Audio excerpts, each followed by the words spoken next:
the readily available stuff, the Roundup, at these temperatures below zero, it'll freeze. So what we have to use is a secret recipe I learned on Facebook.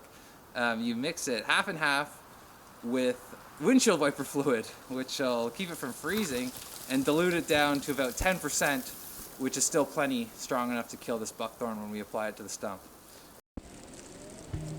Believe it or not, this is wilderness. It's our countryside. It's a mosaic of small farms offering an ever-changing variety of habitats and niches. I know the big farms and sprawling fields can make a lot of food, but it's the little farms where nature has room to breathe. In Eastern Ontario, we still have a lot of our little farms. I love driving down the country roads and seeing the life's work of so many people pass by me on either side. Every landscape was someone's vision, so it's interesting to see what kinds of forests they decide to plant or clear. I love the great tall hedgerow trees. I like to imagine how many different things have been planted in the fields they border over the years. And then, out of the reach of the tractors, in the lowlands and the rocky hillsides, down the country highways and hidden logging roads, in the hedgerows and deep in the woods, the native trees and shrubs provide for our wildlife. There's an idea that humans need to be separate from nature for it to thrive, but I disagree. This is real wilderness. This is where our native plants and birds are. It's not a provincial park, it's just the country. It's all around us, and it's worth protecting. Just because there are cars and roads and trains here, it doesn't make it any less valuable. You can bring a piece of the wild back to the city when you plant native trees and shrubs. Keep an eye out on our Facebook page for local sales.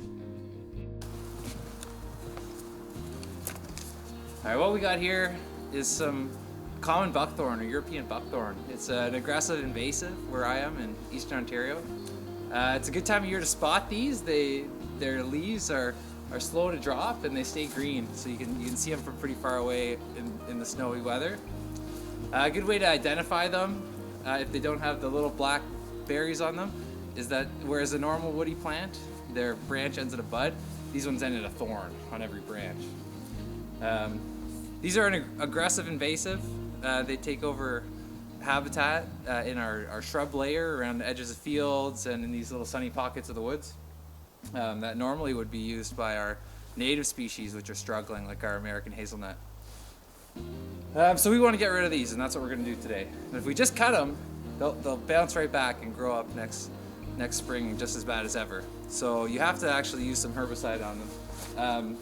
A lot of naturalists are coming around to the idea of these little selective herbicide projects.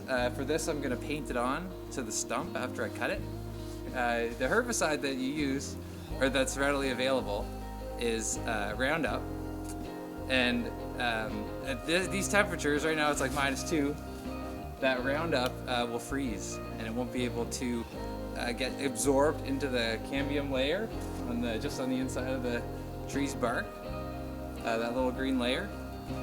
So I saw a post from years ago on Facebook saying you can mix it with windshield wiper fluid and that will act as antifreeze and keep the herbicide effective even through the winter.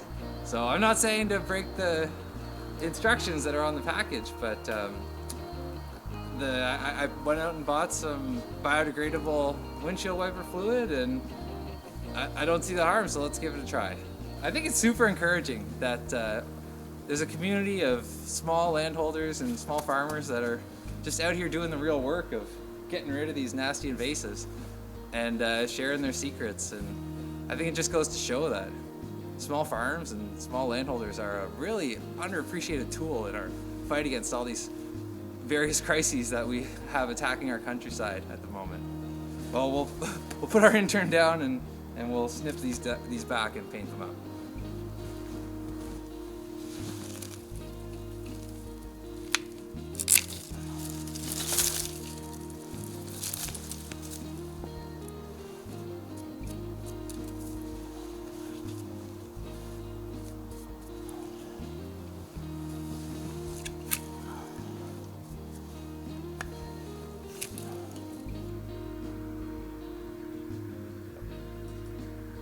This place is huge.